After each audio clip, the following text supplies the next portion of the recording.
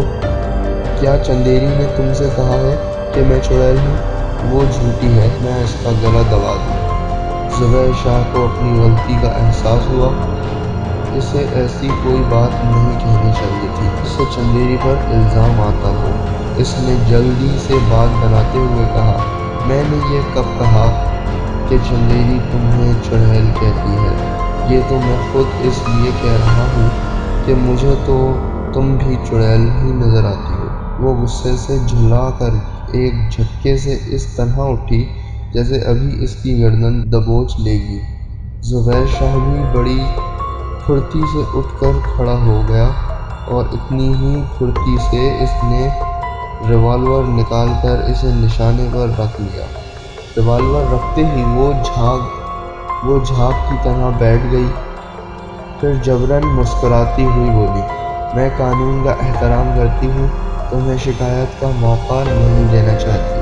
وہ فوراً ہی گرم ہو جاتی تھی اور فوراً ہی نرم پڑ جاتی تھی۔ ریوالور کو دیکھتے ہی اس کے جبراً مسکرانے کا انداز بتا رہا تھا کہ وہ بہت مکار ہے۔ زبیر شاہ نے ریوالور کو اپنے سامنے میز پر رکھ کر بیٹھتے ہوئے کہا، اگر تم قانون کا احترام کرتی ہو تو اس بات کا ثبوت پیش کرو کہ چندیری وہ نہیں ہے جو نظر آتی ہے۔ میں کسی ثبوت کے بغیر تمہاری بات تسلیم نہیں کروں گا۔ وہ ہچکچاتی ہوئی بولی، میں کیسے ثبوت پیش کروں؟ آدھی رات کے بعد وہ جس بھیانک روپ میں آتی ہے اسے تم دیکھ نہیں سکو گے، اور اگر دیکھنے کے لیے اس کا سامنا کرو گے تو پھر یہ حویلی تمہارا مدفن بن جائے گی۔ آج تک کوئی تشدد گواہ اس حویلی سے باہر نہیں جا سکا۔ میں ان دھمکیوں میں آنے والا نہیں ہوں۔ تم غلط سمجھ رہے ہو، میں تمہیں خوفزدہ نہیں کرنا چاہتی۔ تمہیں چندیری کے اصل روپ کو سمجھنے کے لیے ذرا عقل سے کام لینا چاہیے۔ کیا تم نے چندیری کے دونوں ہاتھوں کو نہیں دیکھا؟ تم شاید میری بات کا یقین نہیں کرو گے، مگر یہی دونوں ہاتھ چانن کمہار کی حفاظت کرتے ہیں۔ وہ ہاتھ ابھی اس لیے مفلوج ہیں کہ حویلی سے باہر جا کر اس قاتل نوجوان کی حفاظت کر رہے ہیں۔ آدھی رات کے بعد جب وہ اپنے اصلی روپ میں آئے گی تو وہ دو ہاتھ اسے واپس مل جائیں گے۔ زبیر شاہ بڑی گہری نظروں سے بوڑھی عورت کا چہرہ دیکھ رہا تھا۔ وہ بڑی سنجیدگی سے یہ باتیں کہہ رہی تھی۔ زبیر شاہ نے کہا، تم کہتی ہو کہ مجھے ذرا عقل سے کام لینا چاہیے، مگر عقل ایسی باتیں تسلیم نہیں کرتی۔ پھر میں کیسے تسلیم کر لوں کہ وہ مفلوج ہاتھوں والی ایسی ظالم ہے جیسا کہ تم لفظوں میں پیش کر رہی ہو؟ بوڑھی اپنی جگہ سے اٹھتی ہوئی بولی، ہاں تم میری بات کا یقین نہیں کرو گے۔ ایک حسین نوجوان عورت کے سامنے بوڑھی کھنڈر نما عورت کی باتیں بے وزن ہوتی ہیں۔ زبیر شاہ کھانا ختم کر چکا تھا، اپنے ریوالور پر اپنی جگہ سے اٹھ گیا۔ وہ زبیر شاہ کو اس کمرے کی طرف لے جانے چاہتی تھی جو اس کے لیے مخصوص تھا۔ اس کے ساتھ چلتے ہوئے بوڑھی عورت نے کہا، تمہارا کمرہ بہت محفوظ ہے، کھڑکیاں اور دروازے اندر سے بند ہو جاتے ہیں۔ کیا میں یقین کروں کہ تم میری بات پر عمل کرو گے؟ میری سمجھ میں نہیں آتا کہ چندیری کے متعلق ایسی باتیں کیوں کر رہی ہو جبکہ تم اس سے بے حد محبت کرتی ہو۔ کیا تمہیں اس بات کا ڈر نہیں ہے کہ میں کسی طرح بھی قانونی ہیرا پھیری سے اسے گرفتار کر سکتا ہوں اور اسے اذیتیں پہنچا کر اس کی اصلیت معلوم کر سکتا ہوں؟ وہ ایک کمرے کے دروازے آ کر رک گئی، پھر اسے دیکھ کر مسکراتی ہوئی بولی، اسے اذیتیں پہنچانا تو بہت دور کی بات ہے۔